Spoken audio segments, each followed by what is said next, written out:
అండి. ఈరోజు మా ఇంట్లో స్పెషల్ ముద్దపప్పు,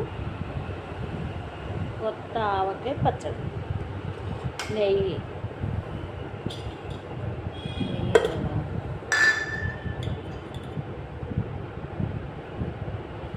వేడి రైస్, ముద్దపప్పు, ఆవకాయ పచ్చడి, నెయ్యి, దొండకాయ పచ్చిమిర్చి చట్నీ,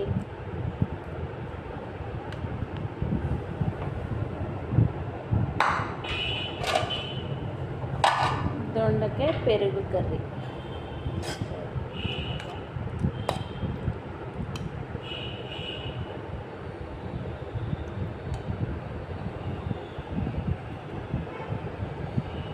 ఈరోజు మా ఇంట్లో కాదండి, స్పెషల్స్ అన్నీ గుంటూరులో మా చెల్లి వాళ్ళ ఇంటికి వచ్చాయి. మా చెల్లి వాళ్ళ ఇంట్లో ఇవన్నీ ఉండండి, చాలా చాలా బాగుంటుంది. ఓకేనా? మీకు నచ్చినట్లయితే ఒక లైక్ కొట్టండి, మా ఛానల్ సబ్స్క్రైబ్ చేయండి. ఓకేనా? Thank you friends.